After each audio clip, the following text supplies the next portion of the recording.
Something unexpected almost turned a presidential speech into a viral sensation or a security scare, depending on who you ask. A flying shoe, yes, a shoe, whizzed past President William Ruto as he addressed a crowd in Kehancha town, Kuria West, on May 4th. Let's unpack what really happened, who's taking the hit, and what the man behind the throw may have been thinking. This is not a moment to laugh off. It's serious. Throwing any object at a head of state is a security threat and must be treated with the utmost gravity. So here's how it went down. President Ruto was deep into his address to locals, likely discussing development and unity, the usual, when suddenly a shoe came hurling through the air, narrowly missing his head. And while the crowd gasped and security swung into action, the president, calm, composed. He didn't even flinch, like a scene straight out of an action movie, or maybe a comedy sketch. Security quickly moved in, detaining several people near the scene as investigations kicked off. Tension was high, but the rally continued. No injuries were reported, just confusion, and a whole lot of speculation. Enter Kuria East MP, Marwa Maisori. Speaking after the incident, he brushed off any idea of an attack. According to him, the shoe wasn't thrown in anger. It was thrown in excitement. Yes, you heard that right. Maisori says the youth responsible was likely mimicking a viral TikTok trend, the kind where people do outrageous stunts just to get views. Only problem, he didn't even have a phone to film it.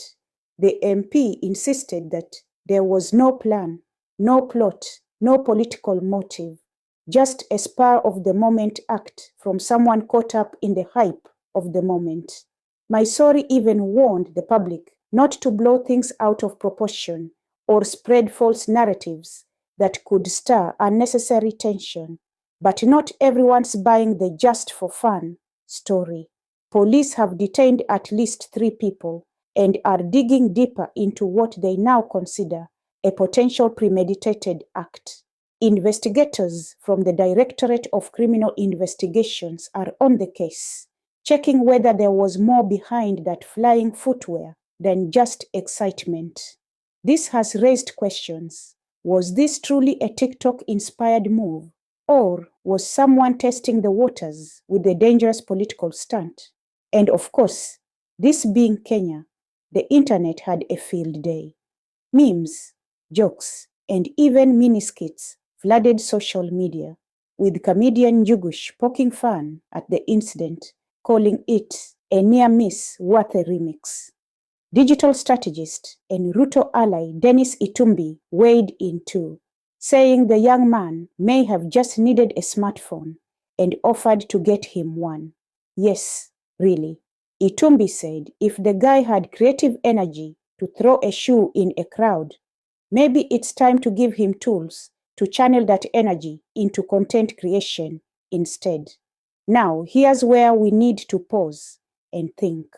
Whether it was excitement, a trend, or a protest disguised as a prank, throwing objects at a head of state isn't just bold, it's dangerous. This is serious. It should not be laughed off or turned into light-hearted content.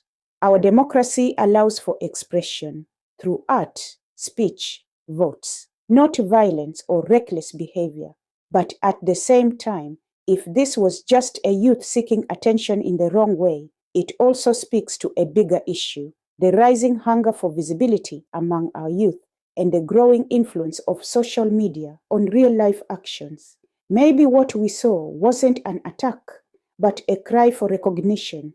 Or maybe, just maybe, it was a little bit of both.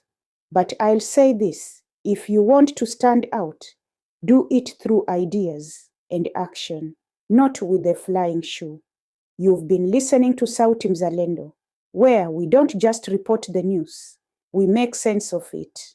Stay sharp, stay informed, and please, keep your shoes on your feet.